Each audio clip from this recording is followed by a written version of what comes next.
নমস্কার বন্ধুরা, আরও একটা নতুন রেসিপির ভিডিওতে আপনাদের সবাইকে স্বাগত। আজকে একটা জলখাবারের রেসিপি নিয়ে চলে এসেছি।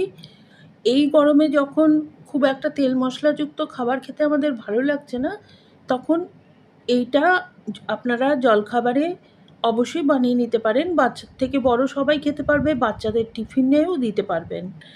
আর খুব কম উপকরণে তৈরি হয়ে যাবে, খুব একটা পরিশ্রমও লাগে না, আর খেতে কিন্তু দারুণ টেস্টি হয়। তো আসুন দেখে নিই রেসিপিটা। এই রেসিপির জন্য লাগছে 1 বাটি সুজি, আর তার সাথে নিচ্ছি ওই একই বাটি মেপে 1 বাটি টক দই। যেই বাটিটা নেবেন সেই বাটি মেপেই করবেন, বা যে কোনো কাপ দিয়েও করতে পারেন।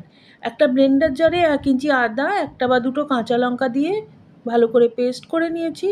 আর তারপরে দইটা দিয়ে ভালোভাবে ব্লেন্ড করে নেব। এতে করে দইয়ের যে দানা ভাবটা সেটা চলে যাবে, পরে আমাদের সুবিধে হবে রান্নাটা করতে।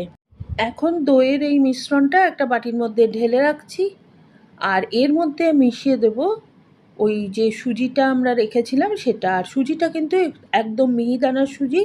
যদি আপনাদের কাছে মিহিদানার সুজি না থাকে তাহলে ব্লেন্ডার জারে দিয়ে একটুখানি গুঁড়ো করে নেবেন।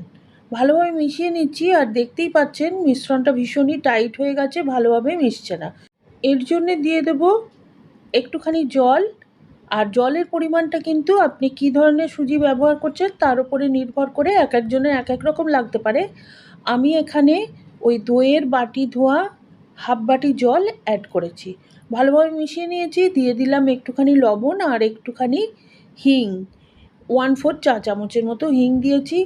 আর যাদের পছন্দ না হিঙের ফ্লেভারটা, তারা কিন্তু এটা অনায়াসে স্কিপ করতে পারেন।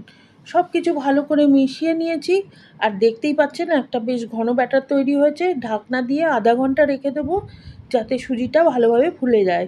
আর আধ ঘন্টা বাদে এখন দেখুন সুজিটা কিন্তু আবারও একটুখানি ফুলে বেশ টাইট হয়ে গেছে। মিশ্রণটা দিয়ে দিচ্ছি অল্প একটু চিনি। এখানে বলে রাখি, চিনিটা গুঁড়ো হলেই সবচেয়ে ভালো হয়, তাতে করে তাড়াতাড়ি গলে যায়। কিন্তু আমার কাছে এই মুহূর্তে গুঁড়ো চিনি ছিল না, আর আমার তাড়াতাড়ি ছিল, সেই জন্য আমি দানা চিনি দিলাম। আর দিয়ে দিচ্ছি একটুখানি জল। অল্প সময় নাড়াচাড়া করে মিশিয়ে নিলেই চিনিটা গলে যাবে। আর জলটা যেহেতু বেশ মিশ্রণটা টাইট হয়ে গেছিলো, সেজন্য একটুখানি দিতে হলো।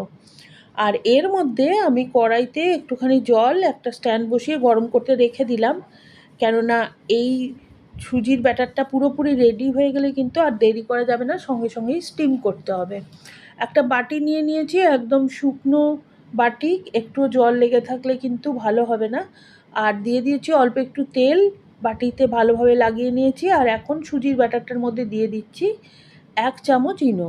ইনোর যে ছোটো স্যাশেগুলো হয় সেগুলোতে 1 চামচই থাকে, সেই জন্যে আমি আর মাপামাপির ঝামেলায় গেলাম না। এখন দিয়ে অল্প সময় মিশিয়ে নিতে হবে, খুব বেশি দেরি করা চলবে না, কেননা দেখতেই পাচ্ছেন ইনো দেওয়া মাত্র কিন্তু খুব ভালোভাবে ফুলে উঠেছে। এটা একটু দেরি করলেই আর এই ফোলা ভাবটা থাকবে না, পুরোপুরি বসে যাবে, আর আমাদের এই রান্নাটাও ভালো হবে না। সেজন্য সঙ্গে সঙ্গেই আমি এটা তেল লাগানো বাটিটাই ঢেলে নিয়েছি, ওপরে একটু লঙ্কা গুঁড়োও দিয়ে দিলাম, যাতে করে দেখতে সুন্দর হয়, খেতেও ভালো হবে। যদি আপনাদের পছন্দ না হয় লঙ্কাটা দেবেন না। আর এখন জল গরম হয়ে গেছিলো, স্ট্যান্ডের ওপরে বাটিটা বসিয়ে ঢাকনা দিয়ে ঢেকে দিলাম। আর 20 থেকে 25 মিনিট স্টিম করতে হবে।